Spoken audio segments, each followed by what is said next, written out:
Once again, y'all. Once again. I'm on this bitch collectively for at least 45 minutes. Only to realize my fucking mic wasn't on the entire time. My mic was not on. And I'm sitting here talking. And just talking for nothing. God damn! Here we go. Florida has a new record number of flesh-eating bacteria cases. State health officials say there have been 65 cases of the potentially deadly microbe. That's since it's been tracked starting in 2008.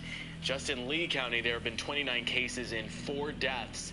State health officials are blaming this year's spike on Hurricane Ian, though they do not specify how many cases have been reported since Ian's landfall. Enemy reinforcements just showed up.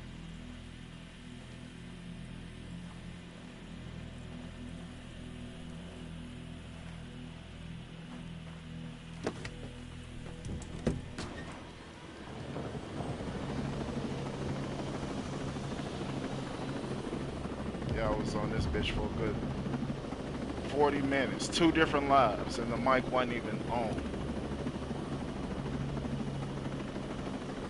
How about it?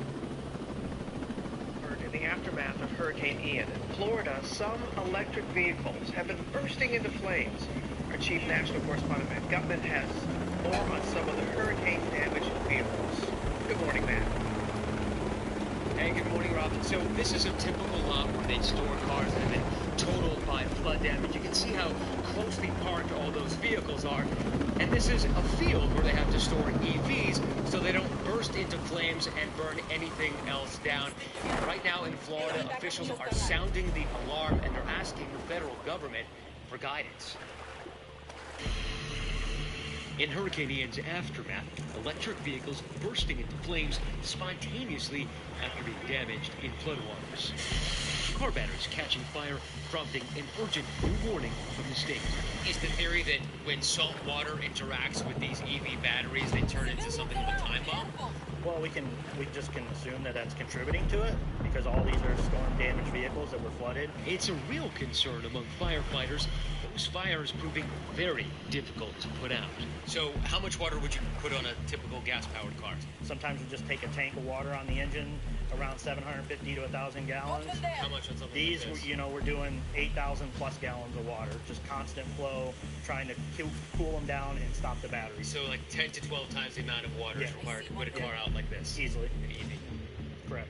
And they can reignite. Tim Baker towed this Tesla to his lot after firefighters put it out. I went back in my office, got a drink, sat down on the couch, and one of my employees yelled, "Hey, there's a fire." Baker had to push the car out into the street. Another eventful day. And you can see the car still on skids, pumping smoke, sputtering into flames. They had to plunk it in the drainage ditch. There are an increasing number of tow truck drivers and companies who are just refusing to tow these vehicles.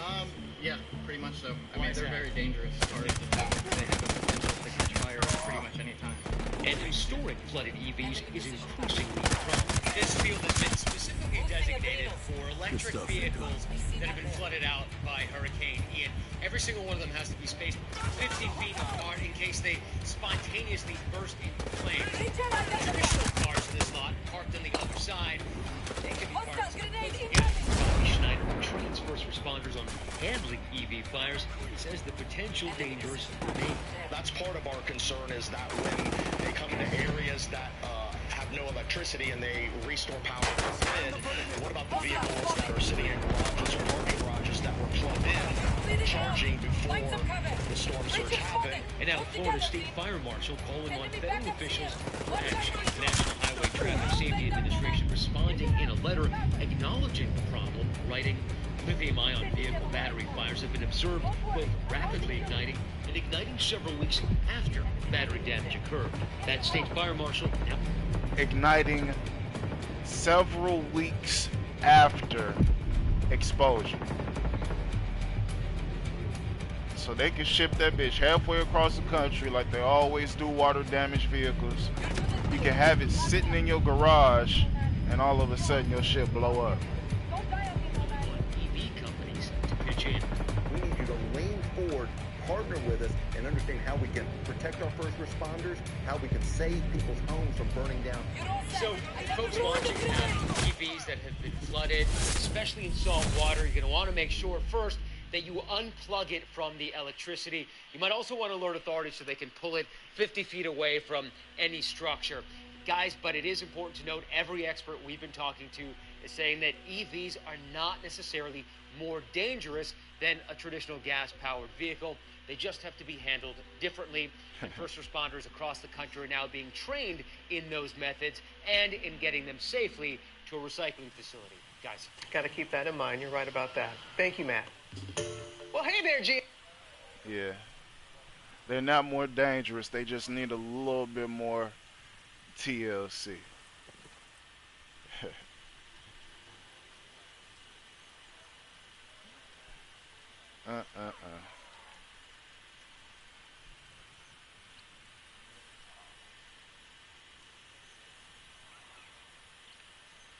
Spouse, uncle, great family, just all around great guy. That's how law enforcement is remembering a U.S. Customs and Border Protection officer and firearms instructor who died after being shot at a shooting range. We have team coverage tonight on what we've learned so far from investigators, as well as how the agent is being honored. CBS 4's Ted Scouten is at the hospital where that agent was taken, but we begin with Peter Dench at the gun range where the shooting happened. Peter. Well, Elliot and Lauren, there are still so many unanswered questions about what happened during a training exercise that happened at a part of the gun range used by law enforcement officers. Now, police rushed to the Trail Glades Range Park just before 10:30 this morning off Southwest 8th Street and next to Chrome Avenue. They said the officer who was shot was an instructor working at the range. One witness said Customs and Border Protection officers are here every Wednesday for training, and he describes what happened. Stop shooting. And then somebody's been shot. One of the people shooting on the civilian side, I think he was either a doctor or a medic. He ran to his car, got his equipment. It's very strange because they're police officers. They're trained to use weapons. At this point, we're not discarding any possibilities. Homicide is working. All angles, we're always training. With live ammunition, it is a very tragic incident. My heart goes out to this agent's family. I mean, he was just doing his job, and unfortunately, he paid the ultimate price. Now, investigators have not said how this incident happened or if anyone might face charges in this case. The Miami-Dade Police Homicide Bureau is in charge of this investigation. We are live in West Miami-Dade. Peter Dench, CBS 4 News. Peter, thank you. There was a large law enforcement presence at JMH where that agent was taken after the shooting. And that's where our team coverage continues tonight with CBS 4's Ted Scouten. Ted? Yeah, Lauren and Elliot, just a little while ago, they had a heart-wrenching, emotional ceremony. It's called the beginning of the rendering of honors. Take a look at some video. This was shot just a little while ago here at the Rider Trauma Center. First, the body of the fallen officer is placed into a rescue unit. Then it's a short procession. It begins where his body is taken from the Rider Trauma Center and moved over to the medical examiner's office, which is just across the street. Now, as a unit of police motorcycles lead the way, the body is followed by hundreds of fellow officers behind, walking with their fallen brother. They make their way under a flag on the road and then to the medical examiner's office. The officer who died is described as a great father, spouse, and family man, as well as a dedicated CBP officer who was a weapons instructor and worked at the airport. Hundreds of officers held vigil at the hospital all day today. When a law enforcement officer is part of a brotherhood, as you can see behind me, members from the Coast Guard, Miami-Dade Police Department, our Air Marine Operations, Border Patrol, Office of Field Operations, all there together to support this family during this tragic incident. The honors and the memories continue. The next step in this rendering of honors is going to be when the medical examiner is through and the body is moved to the funeral home. That's going to be another procession similar to what we saw this afternoon here outside of the Ryder Trauma Center. Now, CBP has not released the name of the man who died or his age or how long he's been with the agency. They said they're trying to give his family some time to grieve. Live in Miami, Ted Scout, CBS 4 News. It was just a little mishap, you know. A little whoopsie daisy. Oops, I did it again.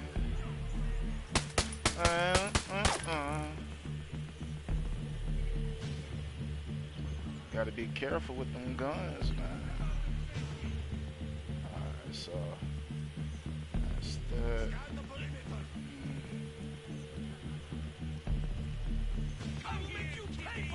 Now these motherfuckers closing in. Hold on, gotta pause that shit.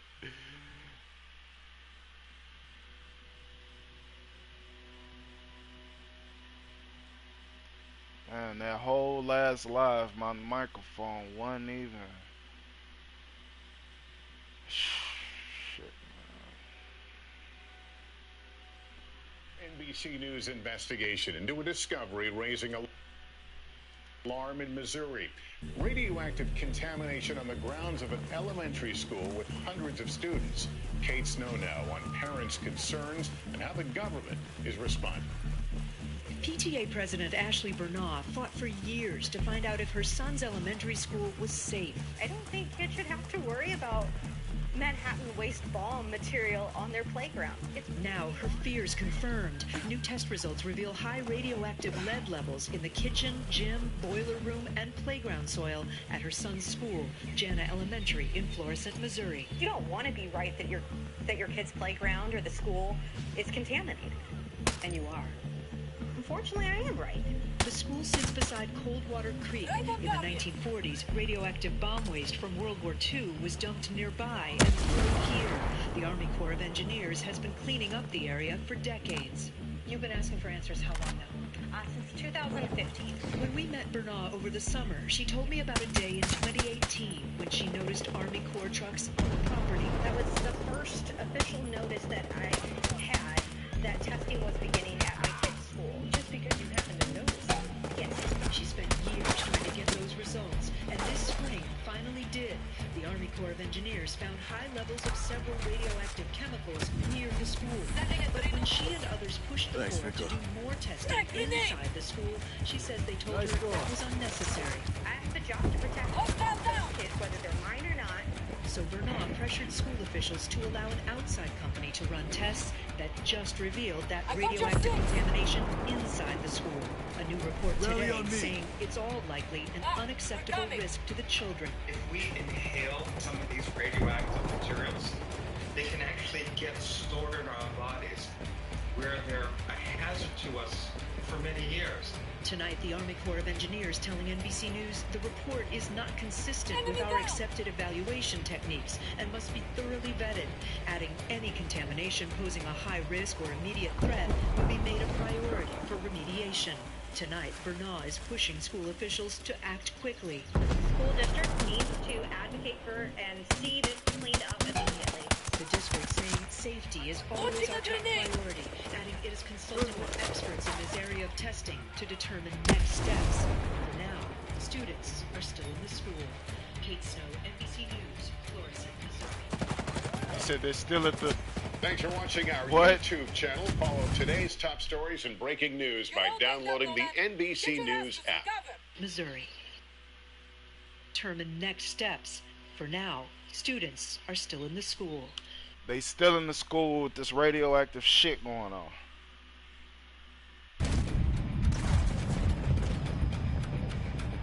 Boy, I tell you. He's dead.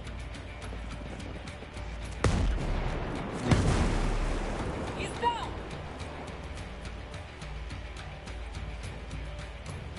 Man, you gonna kill everybody? God damn. Where the fuck is that shit coming from? You don't look good, Nomad. Heal up.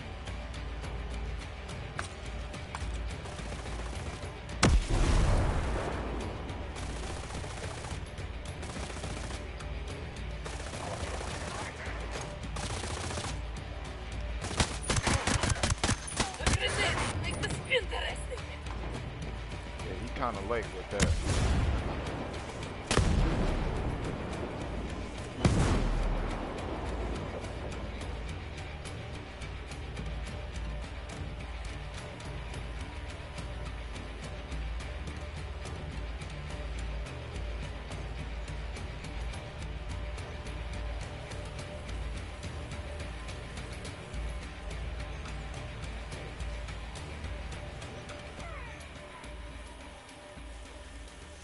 This whole time.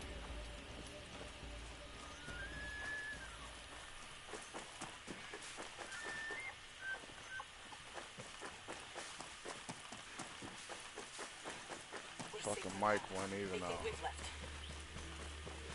I'm sitting here looking retarded.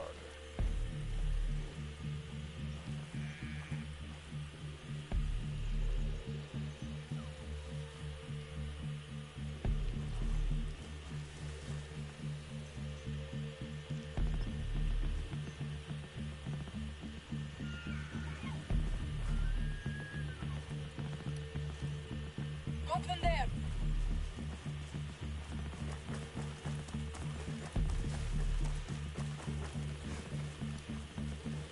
Enemy location there. Oh yeah, I had seen the question and shit. I was like, no, I don't even watch other people's shit, to be honest. Them hoes can only do so much.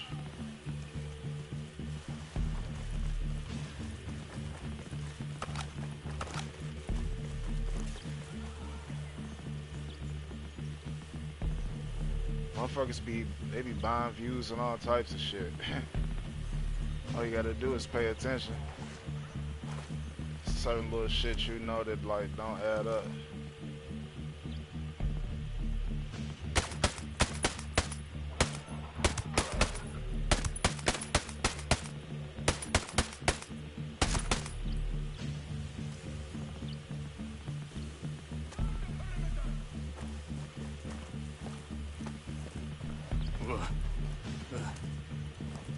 Yeah, I thought you had heard me, but then when I went to go play it back or whatnot, came to the realization that Mike wasn't even on. It's just a dry run, you know, a little bit of practice run. Don't let your guard down. They're still out there. You didn't feel that shot? They definitely gonna feel this one. Gun down the hostile. Yeah!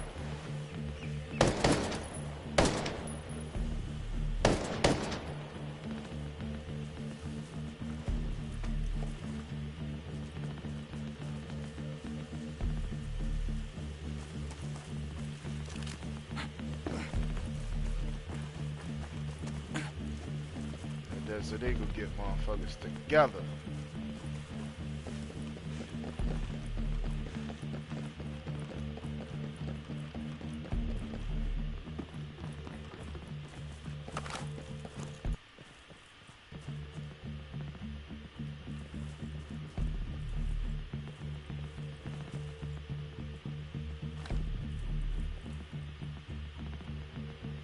Found IDs of the Bodarks in charge of the Jeremy Parks operation.